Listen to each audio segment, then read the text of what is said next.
राधे आज आमी तोमादेर साथे शेयर करब 40 साइज ब्लाउजर back part stitching. Friends welcome back to my daily vlog channel lifestyle Moudita. केमन आछो तोमरा सबाई? आशा करी सबाई खूब सुस्थ आछो, भालो आछो, आमराও खूब भालो आछि। तो आगेर दिन आमी ब्लाउजेर फ्रंट पार्टटा शेयर करेছিলাম, মানে फ्रंट पार्टटा কিভাবে রেডি করেছিলাম সেটা অল ডিটেইলসে তোমাদের সাথে শেয়ার করেছিলাম। আজকে সেই ব্লাউজের ব্যাক পার্ট ডিজাইনটা তোমাদের সাথে শেয়ার করছি। কাটিং তো আমি আগেই শেয়ার করে দিয়েছি একদম ফার্স্ট ব্লগে যেটা ছিল। তো এরপর ফ্রন্ট পার্ট শেয়ার করেছি আর আজকে করছি ব্যাক পার্ট। ব্যাক পার্ট একদম সিম্পল যাচ্ছে রাউন্ড নেকের উপরে। তো সেটা কিভাবে করি তোমরা সেটা দেখে নাও। এখানে আমি একটা বক্স করে নিলাম এবং বক্সের মধ্যেই রাউন্ড শেপটা দিয়ে দিলাম। রাউন্ড শেপের অনেক ব্লাউজ তোমাদের সাথে শেয়ার করেছি, তাও আমি ভাবলাম যে তোমাদের সাথে আর একটা শেয়ার করা যাক। এখানে পুরোটাই আমি রাউন্ড শেপ করে নিয়েছি আর এই গলাটা ছোট গলার ওপরে যাচ্ছে, বেশি ডিপ কিন্তু হয়নি। আর এই যে মেন ফেব্রিকটা নিয়ে নিয়েছি, মেন ফেব্রিকটা রয়েছে এখানে। মেন ফেব্রিকের এটা হচ্ছে ফ্রন্ট সাইড। এই ফ্রন্ট সাইডের ওপরেই আমি লাইনিংটা রাখবো। লাইনিংটা রাখার পর আমি এখানেই সেলাই করব। তো তোমরা যদি পট্টি লাগাতে চাও তাহলে তোমরা লাইনিংটা ভেতরের দিকে রেখেই সেলাই করতে পারো।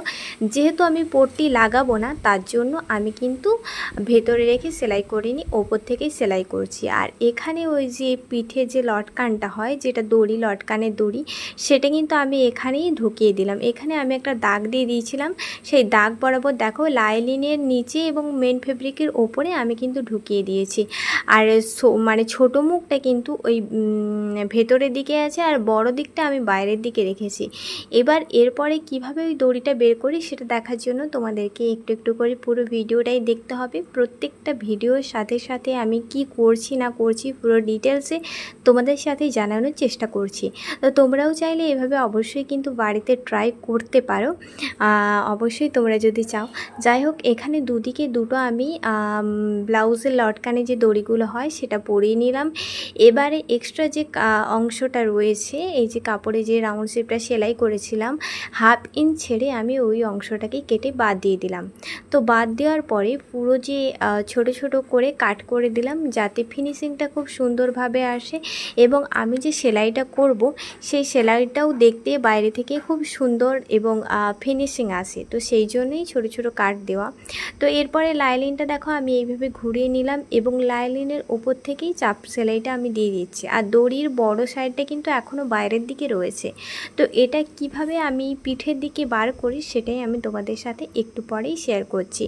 এইভাবে পুরো ব্লাউজটাতে আমি কিন্তু চাপ সেলাই দিয়ে দেব। লাইনিংয়ের ওপর থেকেই চাপ সেলাইটা দিয়ে দিচ্ছি। তো এইভাবে আমি পুরোটাতে চাপ সেলাই কমপ্লিট করলাম। এরপরে দেখো আমি লাইনিংটা ভেতরের দিকে ঢুকিয়ে দিয়েছি এবং এই যে পিঠের যে দড়িটা লটকানের যে দড়িটা ওটা কিন্তু বাইরের দিকে মানে পিঠের দিকে বেরিয়ে এসেছে।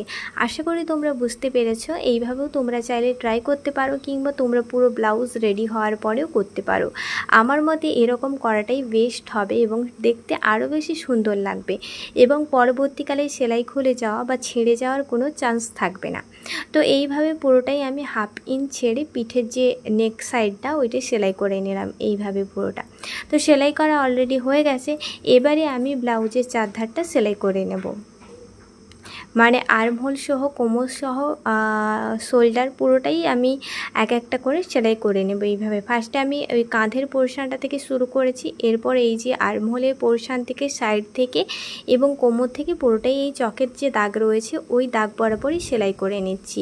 আর কোমরের যে দাগটা দেখতে পাচ্ছ ওটা কিন্তু আমি ব্লাউজের লেন্থ নিয়েই মানে লেন্থটা যতটা রয়েছে সেইটা নিয়েই আমি এখানে একদমই সেলাই করে দিচ্ছি। এরপর যখন কোমর পট্টি বসাবো এর ওপর থেকেই বসাবো।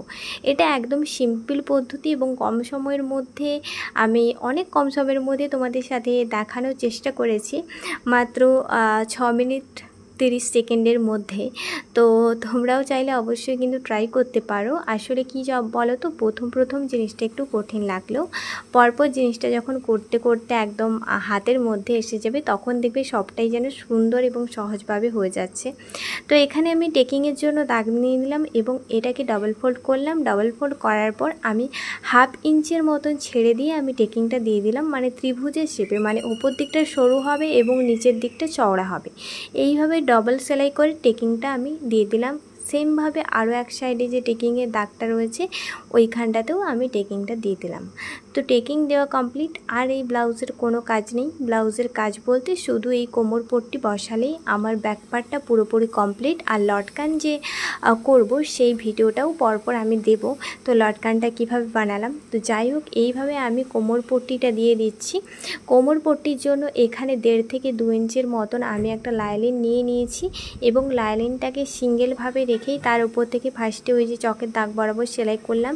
এরপর লাইলিনটার মুখটা বাইরের দিকে ঘুরিয়ে দিয়ে এর উপর থেকে আমি চাপ সেলাই করে দিচ্ছি। করে দেওয়ার পর এবার লাইলিনটাকে আমি ভেতরের দিকে ঘুরিয়ে নেব এবং ডাবল ফোল্ড করে তার উপর থেকে একদম মুড়ি বরাবর সেলাইটা করে নেব। তাহলে মুড়ি বরাবর সেলাইটা করলে জিনিসটা মানে ওপর দিকে অনেকটা কাপড় উঠে থাকবে না বা কোনো প্রবলেম হবে না। এর জন্যই একদম মুড়ি বরাবর আমি সেলাইটা করে নিচ্ছি। তো এইভাবেই আমি পুরো কোমর পট্টিটা বসিয়ে নিলাম। এবার তোমাদের দেখাই ব্লাউজের ফাইনাল লুক। এই হচ্ছে ব্লাউজের ফাইনাল লুক, যেটা আমি ফার্স্টেই তোমাদের সাথে শেয়ার করেছিলাম। তো ডিজাইনটা কেমন লাগলো অবশ্যই জানিও, ভালো লাগলে ছোট্ট করে একটি লাইক করে দিও। আর অবশ্যই কিন্তু আমাদের চ্যানেলটা সাবস্ক্রাইব করে রেখো আর সুন্দর সুন্দর নতুন নতুন ভিডিও পাওয়ার জন্য। আর ফেসবুক থেকে যারা দেখছো অবশ্যই কিন্তু আমার ফেসবুক পেজটা ফলো করে রেখো। তো চলো টাটা, রাধে রাধে।